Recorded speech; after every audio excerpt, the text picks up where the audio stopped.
Hello and welcome to this episode of In Conversation with by Kangaroo Minds. I am Vedika and today we have with us Sundeep Kaur. Sundeep is the chairperson and board member of Aching Arms, a charity which provides support after pregnancy and baby loss. Sundeep has been an advocate for raising awareness for stillbirth and baby loss after her own experience of giving birth to her stillborn baby boy in September 2014. Sundeep is also a seasoned business executive, having worked with several multinationals in senior leadership roles. She works across her corporate network in improving corporate policies and practices towards pregnancy loss.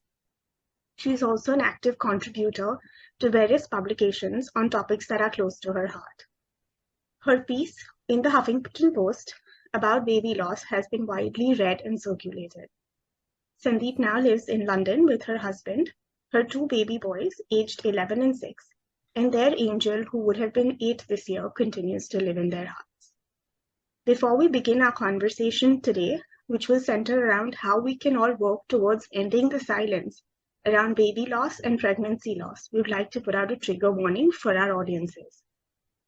If at any point during this conversation you find yourself feeling triggered or distressed, we urge you to take a step back and look after yourself. Should you need any additional support resources, you can also find them on our website. And now, without taking up much time, let's hear more from Sundeep. Sundeep, welcome to the episode. It's so lovely to have you with us here today. Hi, Vedika. It's good to be with you. Sundeep, I think, before we get into talking more around the more nuanced aspects of this conversation, I'm just wondering if you could throw some more light for our audiences around the key concepts, such as baby loss, pregnancy loss, a miscarriage, as well as stillbirth. Sure. So these terminologies of baby loss, pregnancy loss are often used interchangeably. And the definitions from a medical perspective often vary by different countries as well. But generally, there are a few key terms that are important for everybody to understand.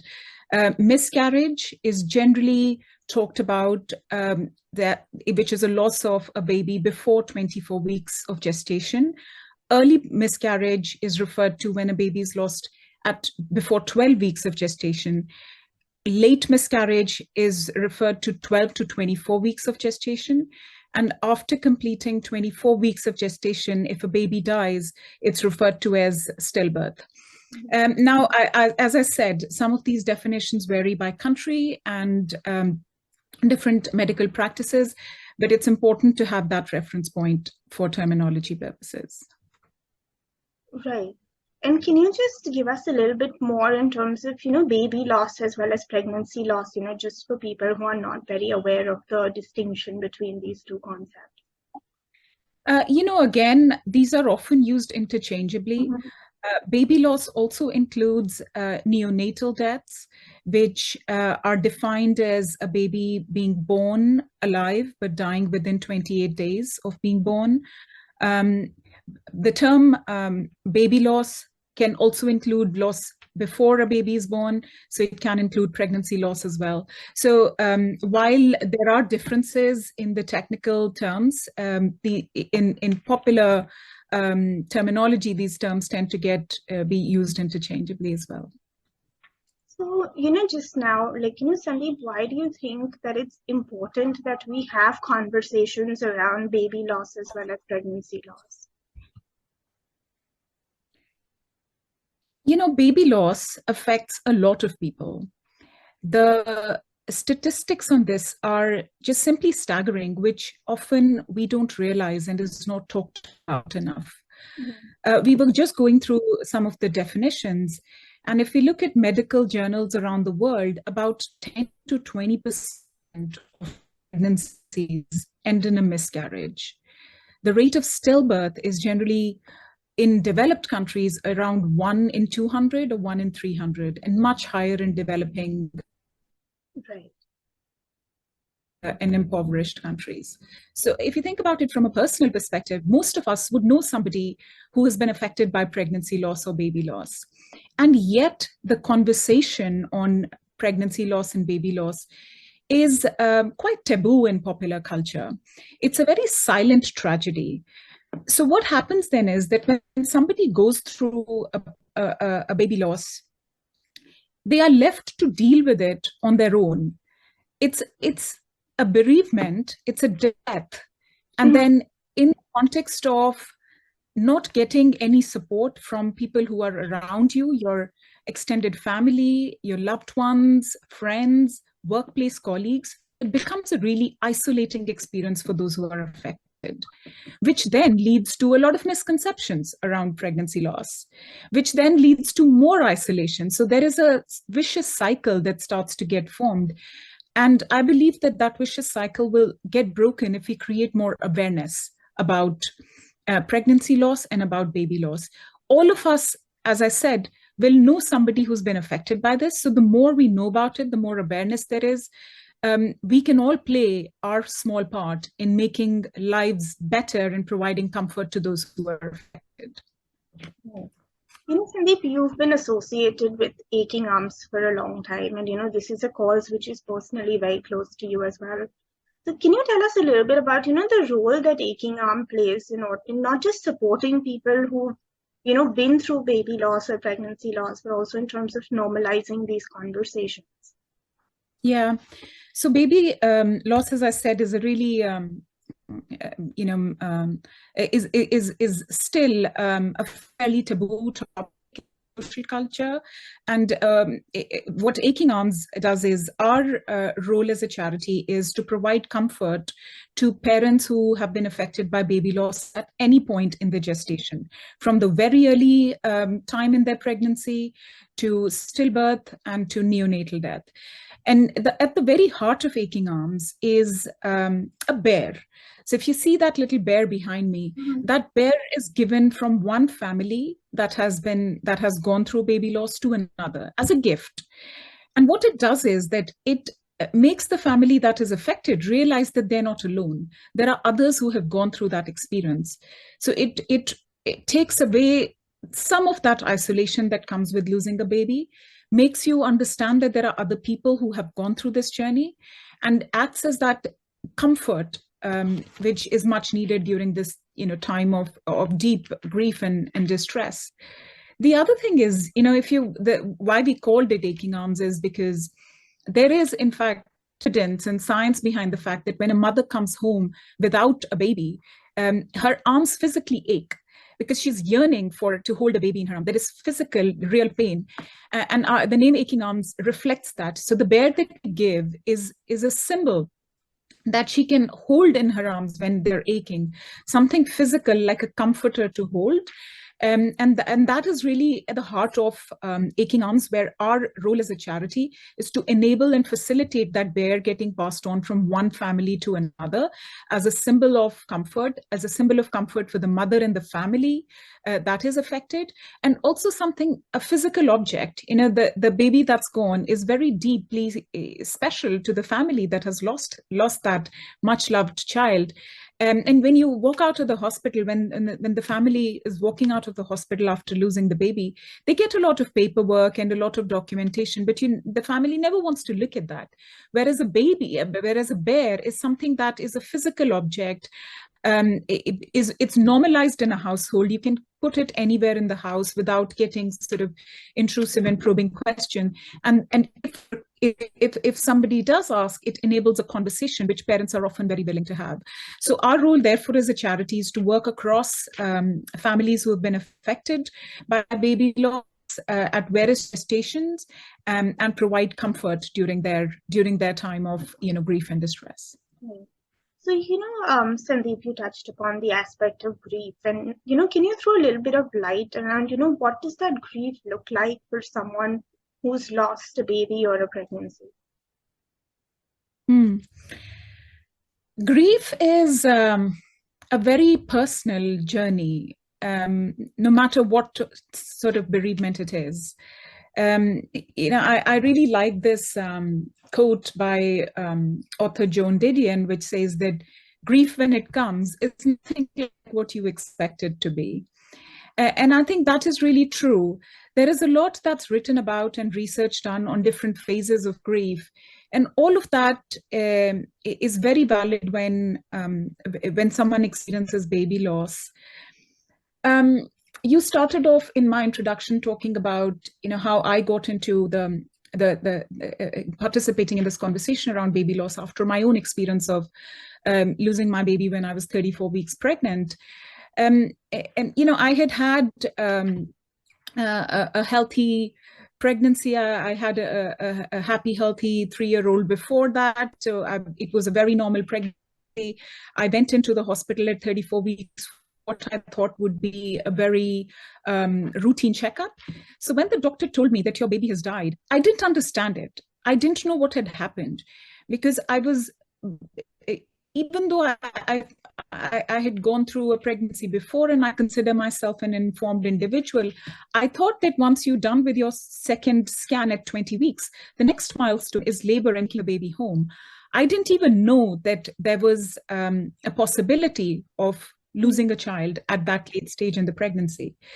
So the days and weeks that followed after that were a lot of unreal scenarios that I didn't know existed, like giving birth to a dead baby, making arrangements for a funeral, looking for a reason why that had happened, autopsy.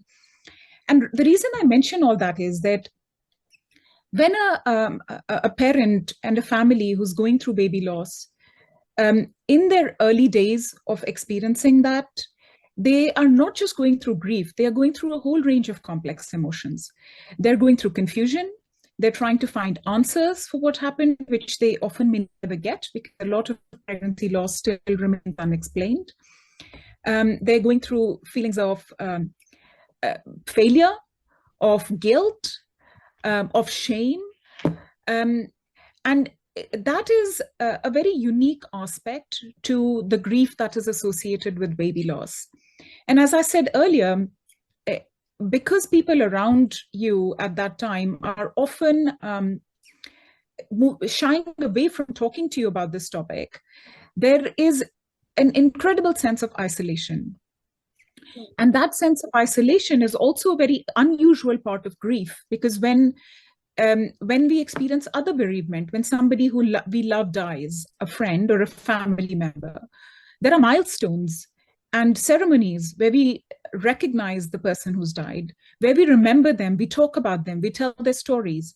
And while those milestones are painful, they're also very healing. When a family is going through grief associated with baby loss, those milestones often don't exist. And if they do, they're only recognized by that family. So that is how a grief for a bereaved parent is for pregnancy loss. One thing I've noticed, you've mentioned, and we've spoken about previously as well, is, how can we make these conversations around, baby loss and pregnancy loss more inclusive? To not just include the mothers, but to also include, fathers and grandparents and siblings, and also other family members who are also coping with this loss. Yeah. When a live baby is born, that baby is not just the mothers or the fathers, that baby is also the siblings, the grandparents, the aunts and the uncles. And I think there is a same sense of loss when a baby dies. And there are many others. Obviously, the mother has physically carried the baby and she's deeply affected by it. The partner is deeply affected by it. But there is a whole circle of people that we live around, and each one of them is affected by that loss in a very different way. A grandparent is seeing their child suffer through this pain, and they're also experiencing loss of their grandchild. A sibling was looking forward to a new member of the family coming in. And for a young child, that might be the first time they're experiencing a death. So there are many people who get affected when a baby is lost. And the conversation, therefore, needs to include everyone. Everybody's affected differently. Everybody is also affected at different times. There is now an increasing amount of conversation, and Aching Arms, we're trying to promote that, is about including fathers in the conversation, because fathers tend to take on the role of being the strong one, looking after the family, looking after the household and administrative side of things, and have to suppress their grief, which is leading to a whole range of mental health issues. So the conversation about baby loss, it needs to be normalized. It needs to be more front and center in our culture, and it needs to include everybody within the family, within the close set of circle of the baby that has sadly died, to include every relationship that got affected by that death. Right. Sandeep, you touched upon mental health while we were talking right now. And, can you throw a little bit of light on, what are the mental health implications which stem from, either the grief or just the loss of a baby or a pregnancy? Yeah, now there is clear research that shows that women who have gone through a pregnancy loss are a lot more susceptible to mental health issues, including post-traumatic stress disorder, depression, anxiety. And in the short term, but also in the long term, a lot of it comes from the fact that culturally we are, and even medically in many parts of the world, we are not yet set up to handle a baby loss. Very often a mother gives birth to a dead baby in a ward where healthy babies are being born, hearing the cries of other babies next to her, seeing families, happy families take home a healthy baby. And those images have a lasting impact on the mother's mental health.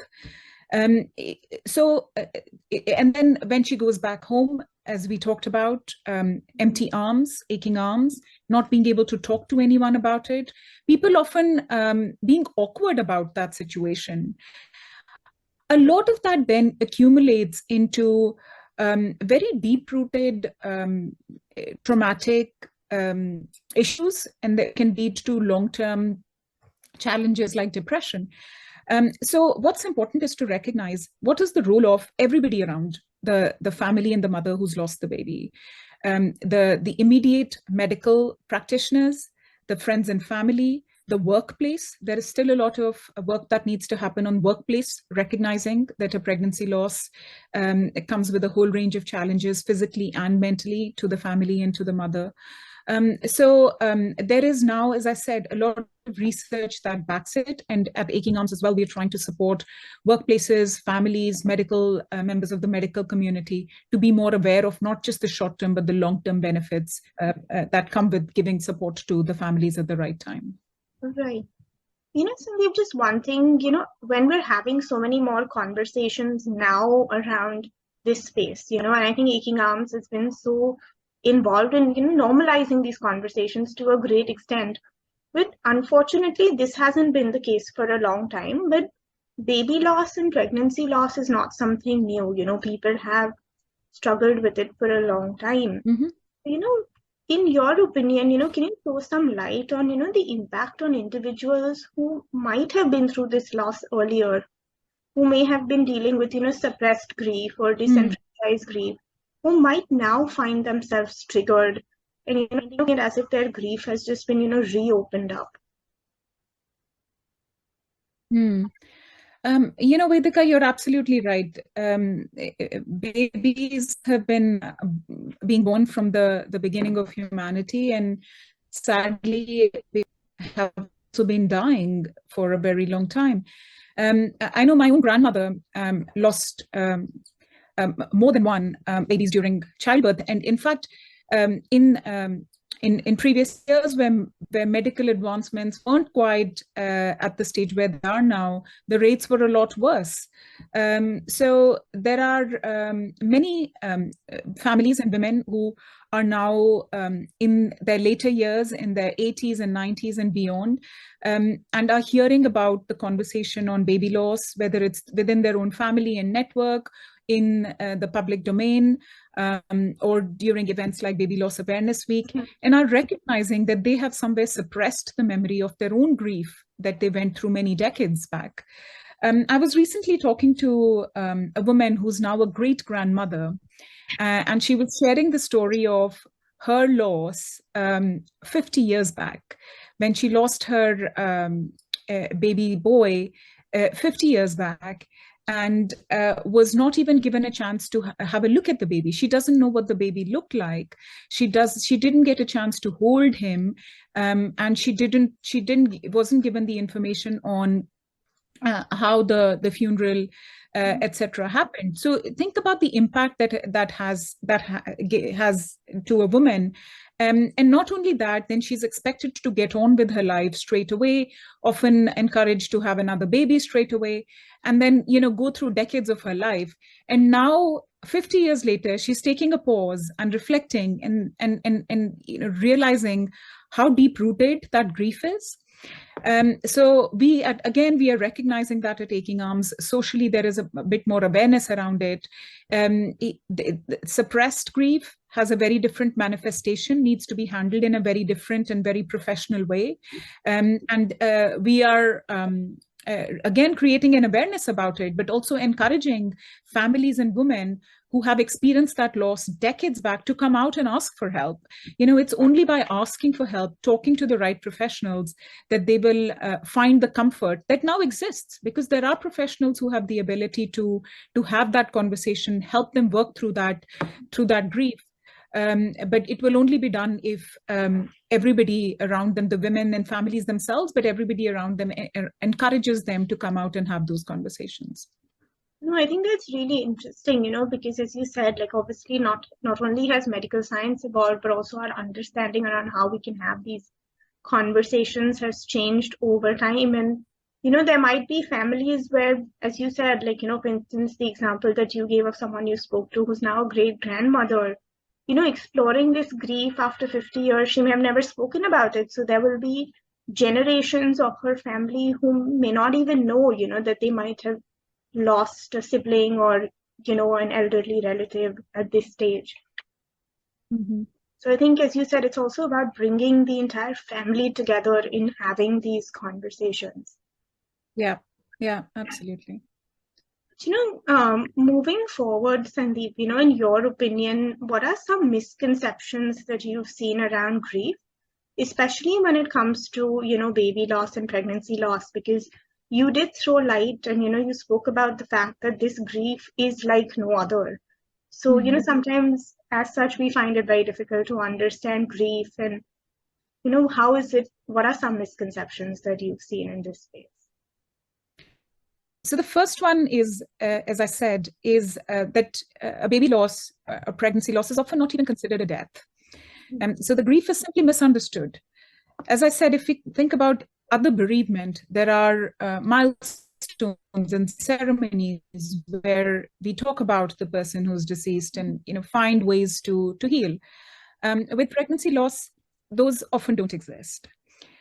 Another misconception is that when parents who have been bereaved have another baby, all is forgotten. It's not true. Each child is unique. Each child is special to a parent, and anybody who's a parent will recognize that one child is different from the other, and they're not replaceable. Mm-hmm. After my own experience of losing my little boy 8 years back, I have had the fortune to have another little boy who's now 6. And I am still to this day told, oh, that's all in the past. Now you have a happy, healthy baby. And I, much as I'm grateful for having a happy, healthy baby, that was lost. So there is that real misconception that if another baby is born after, all is forgotten. That isn't true. Another misconception that you touched on, a baby is a loss for an entire family. It's loss for grandparents, for the siblings, and aunts and uncles, and everybody who was dearly looking forward to having that baby in their lives. And everybody's affected by it. Everybody has that grief, and that grief is very valid and can manifest itself in very different ways. Mm-hmm. And I think finally, another misconception with baby loss in particular is that over time, it goes away. Time is a healer. Time is a healer for any grief, and it helps you find a way to accept what you have experienced, but it doesn't take away the grief.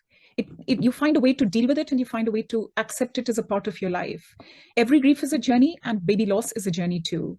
It doesn't go away. We just spoke about women who've had and families who've had baby loss several decades before and are still feeling those aching arms.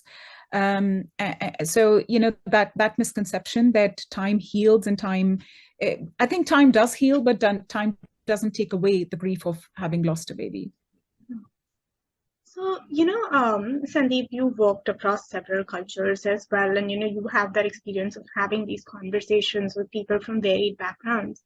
So, in your experience, have you noticed any cultural differences, around the nature of these conversations, or just the way, baby loss and pregnancy loss is spoken about or handled across different cultures? Cultural differences play a really big part in how baby loss is accepted, talked about, and handled in different cultures. I grew up in India. I lived in the US for several years, and now I live in the UK. So I have an appreciation for 3 different cultures around the world. And I see that firsthand, that how baby loss is spoken about and handled across just these 3 different cultures is completely different. And then if you expand that to other parts of the world, other cultures, religions, it is very nuanced across those different geographical and cultural aspects. It is also linked to how grief is handled, how mental health is handled in these different cultures. What is the status of women in these cultures has a really big role to play. The common fact across these differences is that any mother, any family, parents are deeply affected by this grief. It's a death, it's a grief, it's a journey, and that is common as humans across different cultures. The differences come from externalities and external cultural contexts, and some countries are further ahead in understanding and appreciation of baby loss, which then is really important at a human level, but it's also really important at a policy level, because the more appreciation there is of baby loss, it manifests itself into how workplaces recognize it, how workplaces give time off to the women and the families and partners who are affected, how medical staff is trained on baby loss, and how that affects their long-term and short-term mental health, as we just spoke about. What I would say to that is that countries and cultures where it is a much bigger taboo have a lot to learn from other parts of the world where it is starting to slowly get normalized. And any role that we as individuals can play, because we work and live across a global world now, and organizations and charities like Aching Arms and Kangaroo Minds can play, is a step in the right direction to bringing those cultures and countries that are still really, really far behind into being more active participants into this conversation. Right. I'm going to come back to this aspect that you mentioned about the role of individuals a little later, but to touch upon something that you mentioned, which was, that in terms of a baby loss or a pregnancy loss, besides grief, there's a whole range of emotions that an individual might be navigating, which could be shame, there's confusion, and there's this sort of emptiness as well. So can you throw a little bit of light on, some of these emotions and how, individuals can better navigate these feelings? Yeah, I mean, it's a very complex set of emotions, and having experienced it myself, now being aware of the space through Aching Arms and my work across other organizations, I still don't think I have a full appreciation of the complexity of it.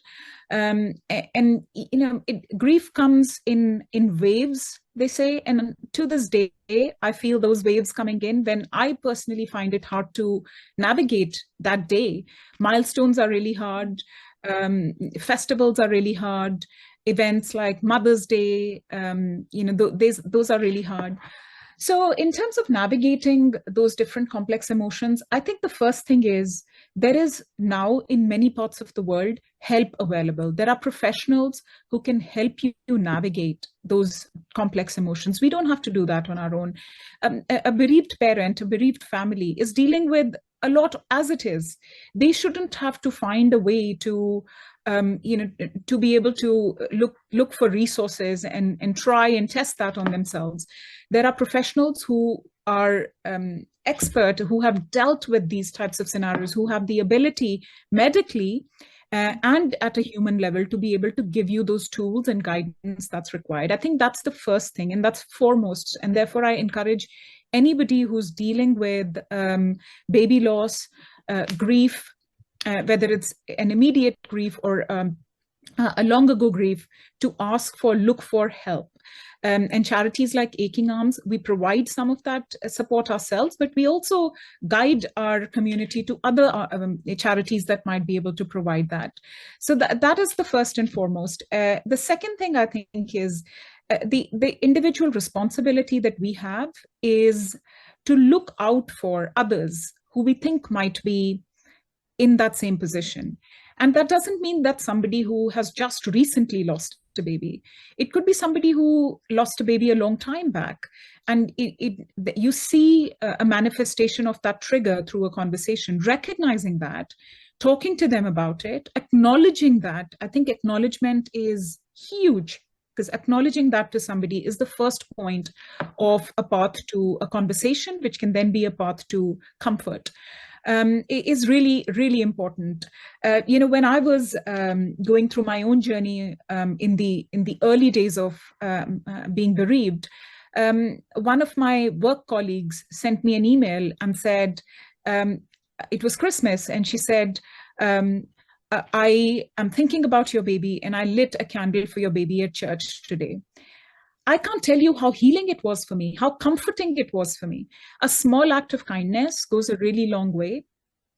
So part of it is no doubt medical support and human counseling support that a bereaved parent needs.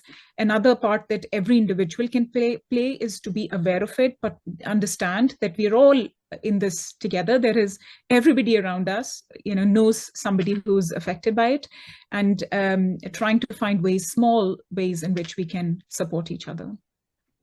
So, in terms of the support, sometimes, we may not know what to say or what to do.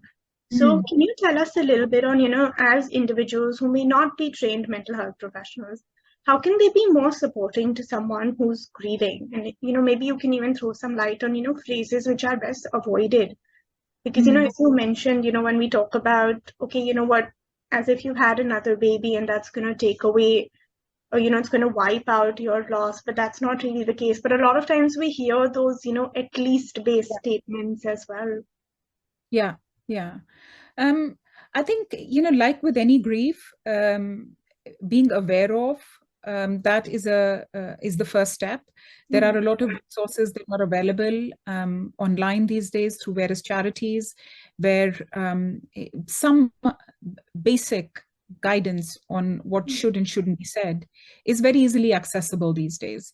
So I would highly encourage anybody who is struggling with that to look for some of that guidance, and look for that guidance through charities in particular who are focused on baby loss, because that is a very specific type of grief, as we spoke about. I think in terms of the do's, the one thing I do want to say is that I know many parents now who are bereaved, who have experienced this pregnancy loss, baby loss.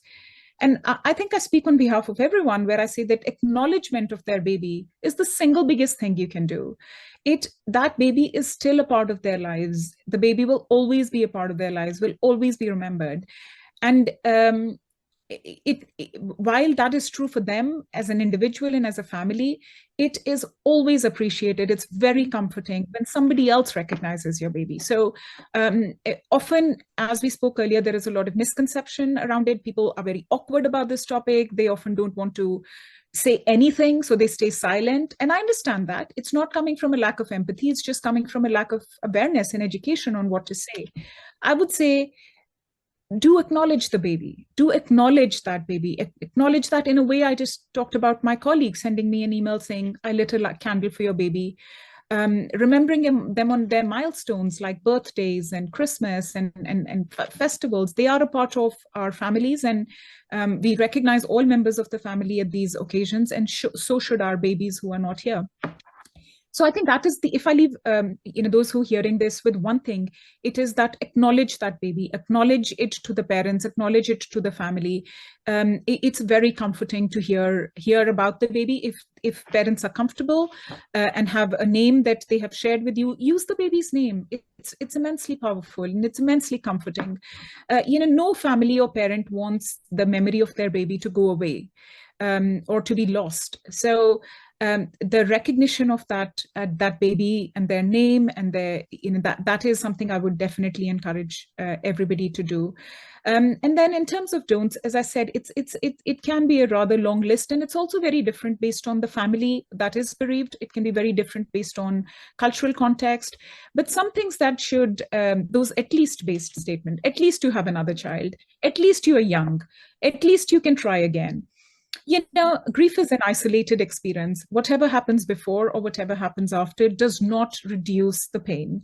And I think that should not be trivialized for any grief. It should definitely not be trivialized for a baby loss. And the final thing I would say is that a baby loss is a death. We are all, as humans, attuned instinctively to deal with a death. We know that.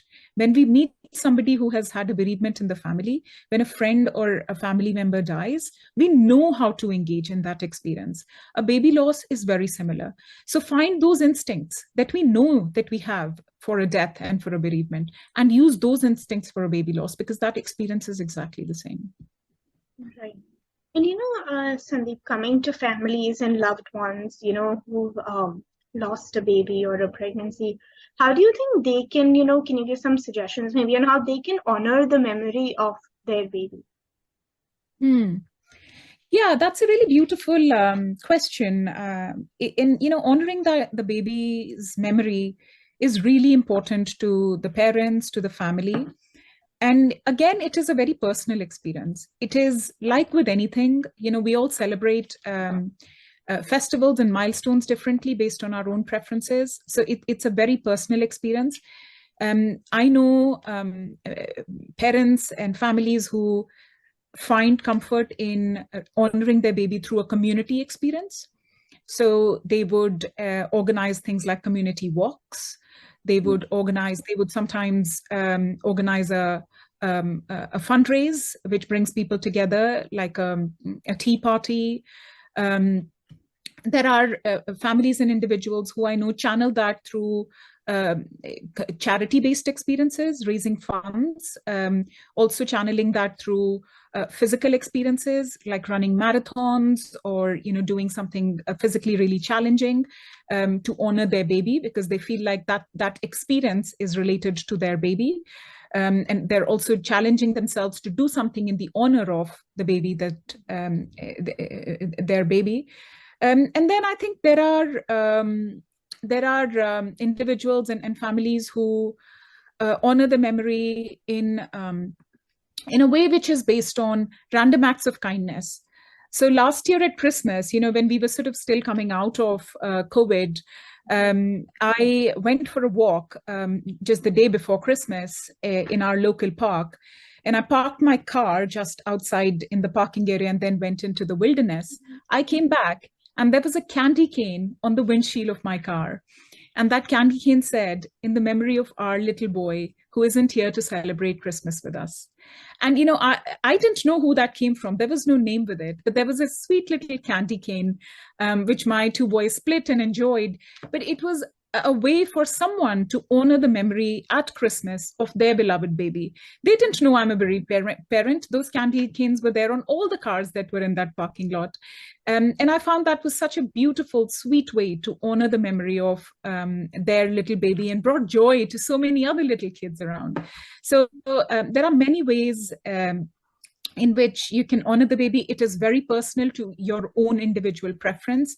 And that is the real thing. You have to find what is authentic to you, what you get joy out of, what makes you happy at a human level, and finding that as a way to honor the memory of your baby. So, Sandeep, to wrap up the entire conversation that we've had today, and I think, you've shared some really interesting insights, and I'm sure it's going to really help, not just someone who's struggling, but also for, everyone around them. As you said, it's about everyone coming together and, supporting bereaved parents, bereaved families, in this loss. But what would be some parting advice that, you would give someone who might be struggling right now? My two pieces of advice are: number one, seek help. We live in a time where no matter where in the world we live, there is help available, no matter which part of the world you live in. Some have more and some have less. Some may be available at your doorstep. In other places, you might have to go far away, or it might be available online. But there is help available. There are people around the world who are keen and eager to support others in giving them that comfort. Nobody needs to go through this journey themselves. It is hard as it is, and look for the way in which it can be made. You can seek and find comfort, and that's my first piece of advice. Whether that is through a formal counseling experience, which personally I went through and I found a great deal of comfort out of, or it's through talking to a charity or talking to a friend or a loved one, find somebody and be able to who can be able to help you navigate that journey better. The second piece of advice I have is to those who are around the person or the family, is to acknowledge the baby. I cannot stress that enough. I think I've said that several times in our conversation already. That baby who is gone is a real member of the family, is remembered every single day in some way or the other. And as a loved member of that family, as somebody who cares about the mother or the family who's lost that baby, acknowledge that on a milestone, acknowledge that on their birthday, acknowledge that at Christmas or Diwali or whatever festival you celebrate.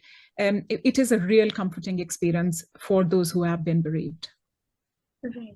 No, thank you so much, Sandeep, for being with us, for sharing your own experience, but also all your insights around, this space. And I think it's really going to help a lot of people.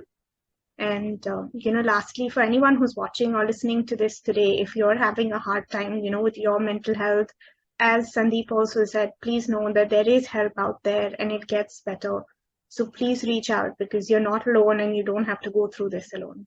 So till next time, please stay well and stay healthy. Thank you.